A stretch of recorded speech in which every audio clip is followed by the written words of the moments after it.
여러분 안녕하십니까, 진성호입니다. 드디어 국민의힘 윤석열 대통령 후보의 선거대책위원회가 발족했습니다. 오늘 오후 2시 서울 잠실 올림픽 공원 내에서 열린 이 발대식, 정말 엄청난 열기를 뿜었습니다. 빨간 색깔이 장내를 아주 강렬한 인상을 받게 만들었습니다. 그리고 윤석열 후보 양쪽으로 김종인, 김병준, 이준석이 나란히 섰습니다. 같이 손을 높게 흔들면서 승리를 다짐했습니다. 자, 이제까지 선대위 구성을 사고 한 달간 국민의힘은 내부 진통이 있었습니다. 그리고 그 과정에서 사실 못 볼 것도 많이 봤습니다. 그러나 이제는 하나가 된 것 같습니다. 이제 더 이상 이준석 대표가 또 가출하지는 않겠지요. 자, 오늘 이 자리에서 윤석열 후보는 상당히 강렬한 인상의 연설을 했습니다. 이제 뭐 김종인 위원장 오십니까? 그거는 묻지 마시고, 이준석 그 가출했는데 지금 만나실 겁니까? 그거는 좀 권성동 총장이 갑니다. 이런 발언은 적어도 이제 할 필요가 없습니다. 이제 문재인 정권을 비판하면서 새로운 대안, 새로운 정책으로 어떻게 대한민국을 좋은 나라, 선진국으로 만들 수 있을지에 대한 비전을 이야기하면 됩니다. 오늘 이 자리에는 이 공동선대위원장들과 총괄본부장들에 대한 소개도 있었습니다. 그리고 우여곡절 끝에 자리를 튼 사람들의 눈빛도 달라 보였습니다. 이제 윤석열 후보는 달리기만 하면 됩니다. 이제 선거가 90여일 앞으로, 석 달여 앞으로 다가왔습니다. 오늘 이재명 민주당 후보의 선대위 회의와 분위기를 비교하면 확실히 다릅니다. 이재명 후보는 오늘도 문재인 정부를 비판했습니다. 자, 윤석열 후보 오늘 뭐라고 했을까요? 그리고 그동안 논란을 빚었던 김종인, 이준석은 뭐라고 했을까요? 또 김종인의 그 압박, 탄압 의혹에도 불구하고 자리를 지켜낸 김병준 상임선대위원장도 오늘 중요한 발언을 했습니다. 자, 이제 정권교체는 거의 현실화되는 것 같습니다. 진성호의 직설 시작합니다.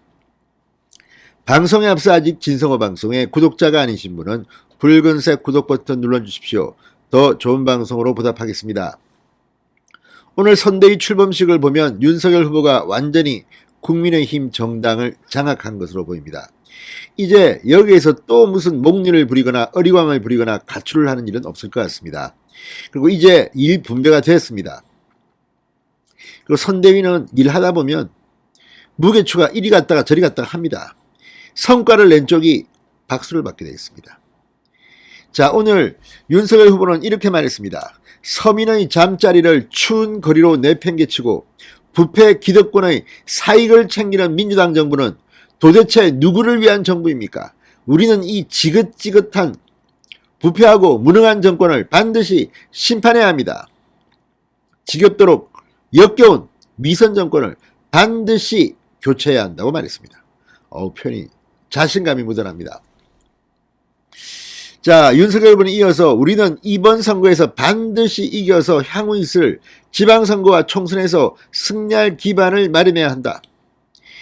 자, 이 자리에는 김종인, 김병준, 이준석이 자리했습니다. 윤석열 후보는 문재인 정권 심판론을 본격적으로 들고 나왔습니다. 코로나 중병자가 병실이 없어 온 가족이 고통받고 있다. 민주당 정부는 코로나 중환자 병실을 늘리는데 써야 할 돈을 오로지 표를 더 얻기 위해 전 국민에게 무분별하게 돈을 뿌려댔다. 우리 다음 세대의 번영의 대한민국을 물려주기 위해 우리가 가진 모든 것을 걸고 반드시 싸워 이겨야 한다고 했습니다. 그리고 그동안 한 달 동안 선대위 인선을 둘러싼 잡음을 의식한 듯 이렇게 말했습니다.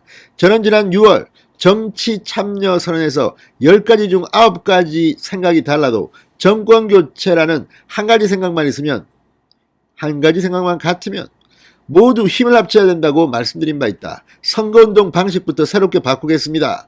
과거에는 형식적으로 당 선대위를 운영하고 실제로는 소수로 구성된 외부의 캠프가 선거운동의 중심이었다. 저는 이러한 관행을 완전히 타파하고 당 선대위 중심으로 선거를 칠 것이라고 선포했습니다. 무엇보다 국민의힘 당 혁신을 강조했습니다. 이건 정말 중요합니다. 국민의힘 지금 이 정당으로는 아니 윤석열 후보가 대통령이 돼도 쉽지 않습니다. 대한민국의 혁신을 위해서는 그 소명을 반드시 우리 당부터 혁신해야 한다. 그 소명을 받드는 우리 당부터 반드시 혁신해야 한다. 당의 혁신으로 더 많은 더 넓은 지지 기반을 확보해야 국가 혁신을 이끌 수 있다. 당부터 바꿔야지 국가도 바꿀 수 있다는 말입니다. 자, 이 김종인 총괄선대위원장은 이렇게 연설을 했습니다. 우린 지금 무능하고 부패한 문재인 정부를 심판하고 벼랑 끝에 선 민생과 경제를 되살리며 공정과 상식의 기준을 바로 세울 새로운 정부를 구성하기 위한 대장정의 출발점에 서 있다. 지난 5년을 돌아보면 문재인 정부는 국가를 자신들의 어설픈 이념을 실현하는 연구실 정도로밖에 여기지 않았다. 윤석열 후보와 상당히 비슷한 철학을 이야기했습니다. 김병준 상임선대위원장은 이재명 후보를 향해 그는 권력의 칼로 세상을 재단하겠다고 나설 것이다. 그래서 우리 시장, 기업, 개인 자유를 억압할 것이다. 국토 묘세 하나만 하더라도 이 모든 걸 짐작해 한다. 국가주의, 대중영합주의의 결합이라고 비판했습니다. 이준석 상임선대위원장은 이렇게 말했습니다. 이번 선거의 결과는 단순한 승리에 그치지 않고 대한민국의 정치가 불행한 과거로 돌아가지 않는 불가역적인 변화가 되었으면 한다. 그러면서 윤석열 후보와의 선대위 인선 선거 전략을 두고 불거진 불협화음에 대해서 사과도 했습니다. 지난 며칠간의 혼란에 대해 비판은 달게 받겠다. 하지만 저는 표를 얻기 위해 불철주야 노력하는 후보와 우리들의 순수한 노력 사이로 남을 깎아내리고 이간질하여 본인의 자리를 만들고자 하는 모사꾼들이 들어오지 않았으면 했다고 설명했습니다. 자, 이준석도 알고 있는 겁니다. 자기가 얼마나 큰 사고를 쳤는지를. 이 부분은 어떻게 책임져야 될 건지가 앞으로 논란이 될 것 같습니다. 자, 어쨌든 오늘 윤석열과 김종인, 김병준의 연설을 듣고 있으면 이제 하나가 됐습니다. 이제 가는 겁니다. 또 이제 자꾸만 신문이나 방송들은 뭐 옛날 이야기 갈등을 부추길 겁니다. 그러나 이제부터는 대통령 선거 때까지 그냥 뛰어가야 됩니다. 뭐 자꾸만 과거 가지고 뭐 너 네 고향 어디고 뭐 이런 거 식으로 하면 안 됩니다. 이제는 갑니다. 다만 그 과정에서 또 이준석이나 김종인이 목리를 부리거나 사고를 치면 이때는 용서하면 안 됩니다. 이제 윤석열 후보가 완전히 당을 장악한 것으로 보입니다. 진성호의 직설이었습니다. 여러분 감사합니다.